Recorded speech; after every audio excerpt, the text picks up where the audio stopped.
Hello students, this is Vipasha Garg. आज lecture है आपका इंडियन आर्ट का।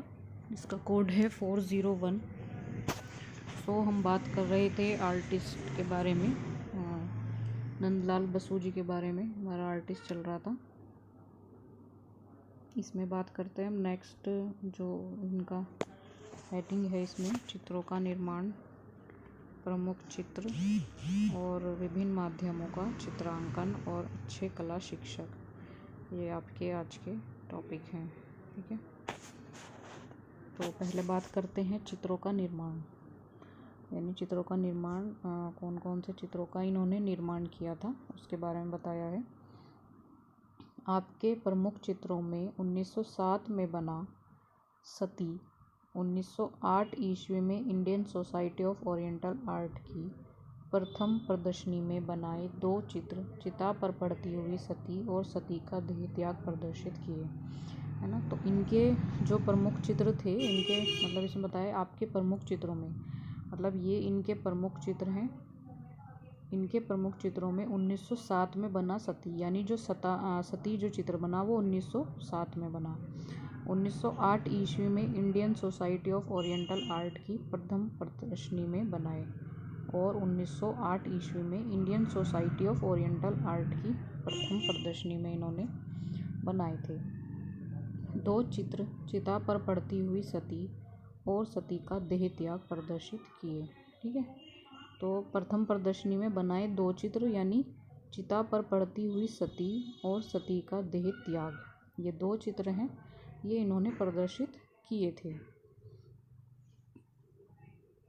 इसी वर्ष उत्तरी और दक्षिणी भारत का भ्रमण किया और कर्ण का सूर्य पूजन चित्र बनाया। मतलब फिर इसी वर्ष इन्होंने उत्तरी और दक्षिणी भारत का भ्रमण भी किया, उत्तरी और दक्षिणी भारत का, और कर्ण का सूर्य पूजन चित्र इन्होंने बनाया। 1909 ईस्वी में चयनिका काव्य संग्रह के लिए चित्र बनाए। 1909 ईस्वी में इन्होंने चयनिका काव्य संग्रह के लिए चित्र बनाए थे। सती, गंधारी, भीष्म प्रतिज्ञा, सावित्री और यम, नौका विहार।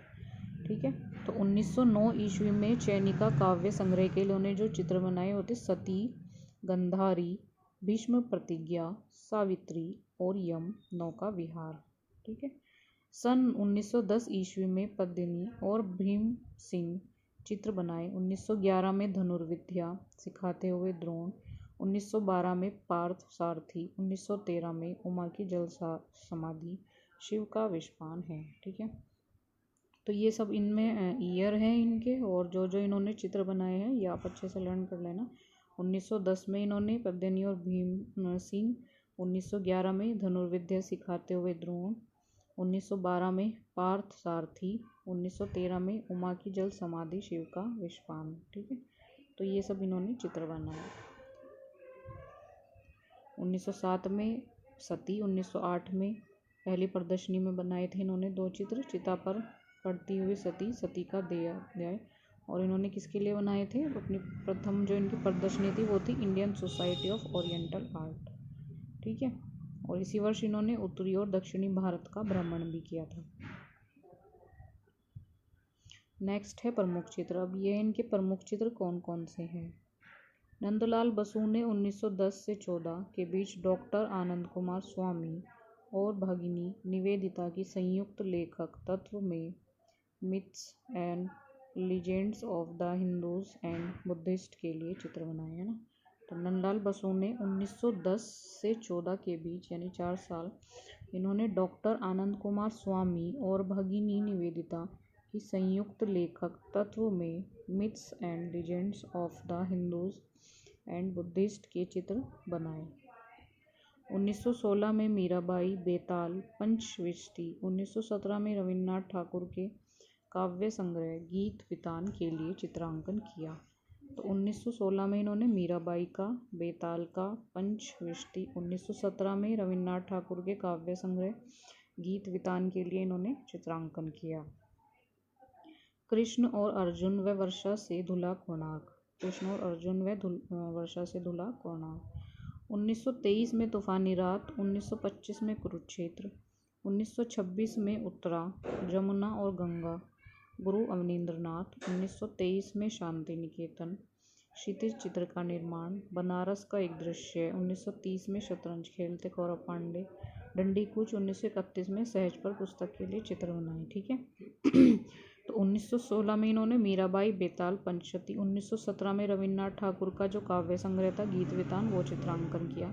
उसके बाद कृष्ण और अर्जुन व वर्षा से धुला कोणार्क। उसके बाद 1923 में इन्होंने तूफानी रात। 1925 में कुरुक्षेत्र। 1926 में उत्तरा, जमुना और गंगा, गुरु अवनींद्रनाथ। 1929 में शांति निकेतन, क्षितिज का निर्माण किया, बनारस का एक दृश्य। फिर 1930 में इन्होंने शतरंज खेलते कौरव पांडे, ठीक है, और डंडी कूच, यानी शतरंज खेलते हुए कौरव पांडे और डंडी कूच। फिर 1931 में इन्होंने सहजपथ पुस्तक के लिए चित्र बनाए। तो यहाँ पे सबके ईयर हैं, कौन से इन्होंने चित्र बनाए हैं ये है। चाहे आप ईयर वाइज याद कर लो या वैसे नाम याद कर लो। ठीक है, ये सारे इनके इम्पोर्टेंट प्रमुख चित्र हैं जो इन्होंने बनाए हैं। ग्रीष्म, संध्या, बसंत, पतझड़ और रात्रि की रचना की। इन्होंने ग्रीष्म, संध्या, बसंत, पतझड़ और रात्रि की रचना भी की। इसके बाद 1932 में इन्होंने काली नृत्य, महिषासुर मर्दिनी और दुर्गा। ठीक है, 1932 में काली नृत्य, महिषासुर मर्दिनी और दुर्गा। फिर 1936, 1948, 1979 और 1951 में ऐसे अनेक चित्र बनाए। मतलब ये सारे ईयर बताए हैं इन्होंने, चारों ईयर में अलग अलग चित्र बनाए थे इस तरह के। 1936 में, 1948 में, 1979 और 1959 में। उसके बाद 1938 में इन्होंने प्रकृति दृश्य में आदमी, गुरुदेव और नर्तकी, चीड़ का जंगल, अजय के समीपस्थ वन विहार। 1941 में सरस्वती, 1943 में महिषासुर मर्दिनी, मायावती आश्रय। ठीक है। उसके बाद 1943 में बाराकर नदी, हजारीबाग मार्ग। 1944 में मुदुगदुम कुंड, रामकिंकर बैच का शिल्प। 1946 में पुष्प लिए हुए महिला। 1947 में पिछड़ा पानी, संथाकार, लग्गड़बग्गा। 1948 में राजी में लालबंद, नदी किनारे गोपालपुर मृग। 1949 में गोलपांडा कोपाई नदी। फिर 1950 में संथालों का लंबाई नृत्य। 1953 में अंताक्षरी, पुष्प, अरहर का पौधा। 1954 में देवदासी, एक बछड़ा, लाल इमली, सिद्धपुरुष। 1955 में बकरियां, चंडीगलिका आदि। तो यहाँ पे इस वाले इसमें 1932 से लेकर 1955 तक का बताया है कि इन्होंने कौन कौन सी पेंटिंग बनाई थी। ठीक है, तो ये आप सन वाइज सारी याद कर लें और सीरियल वाइज ही लगी हुई है। जैसे 1932 से है, फिर 1941 से शुरू होता है, 1943, 1944, 46, 47, 48, 49, 50। तो सीरियल वाइज इसमें सारी लिखी हुई हैं इनकी जो पेंटिंग्स हैं, कौन से ईयर में इन्होंने कौन सी बनाई थी, ताकि आपको ये इजीली लर्न कर सको, आप इजीली याद कर सको। ठीक है। नेक्स्ट है विभिन्न माध्यमों का चित्रांकन। नंदलाल बसु ने टेम्परा, लिनोकट, वॉश, जल रंग, पेंसिल, स्याही, रंगीन pen, dry point, mount board पर टेम्परा आदि पद्धतियों में लगभग 10,000 से अधिक चित्रों का निर्माण किया। तो बसु जी जो थे इन्होंने टेम्परा में भी, लिनोकट में भी, वॉश में भी, जल रंग में भी, पेंसिल में भी, स्याही में भी, रंगीन पेन में भी, माउंट बोर्ड, ड्राई पॉइंट, इन्होंने सभी पर टेम्परा आदि पद्धतियों में लगभग 10,000 से अधिक इन्होंने चित्र बनाए थे। पेंसिल, रंगों एवं तुलिका द्वारा आपने अनेक कार्डों पर चित्र तैयार किए, जिन्हें वे मित्रों, छात्रों और शिक्षकों को भेज देते थे, है ना। मतलब पेंसिल, रंगों और तुलिका द्वारा इन्होंने कई अपने कार्ड चित्र तैयार किए, जिन्हें वे मित्रों, छात्रों और शिक्षकों को भेज देते थे। स्टेला क्रैमरिश ने मास्टर मोशाई के चित्रों की चर्चा करते हुए कहा है कि उनकी रेखा चित्र, ऑटोग्राफ चित्र और कार्ड चित्र आधुनिक भारतीय चित्रकला के बहुमूल्य रत्न हैं। नेक्स्ट लास्ट है अच्छे कला शिक्षा। आचार्य नंदलाल बसु की शिष्य परंपरा की आशातीत वृद्धि हुई। वह एक अचल और अच्छे कला शिक्षक थे, है ना।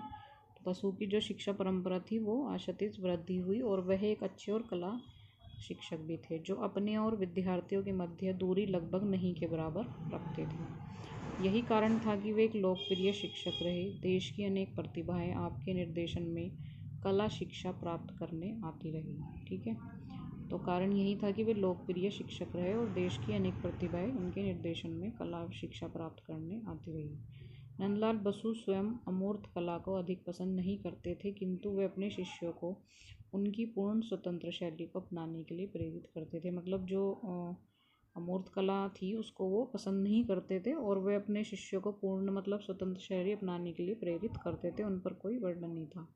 वे अपने प्रत्येक विद्यार्थी को उनके जन्मदिन की खुशी में नया कार्ड बनाकर देते थे। ये इनकी खूबी थी। तो आज के वीडियो में इतनी ही है।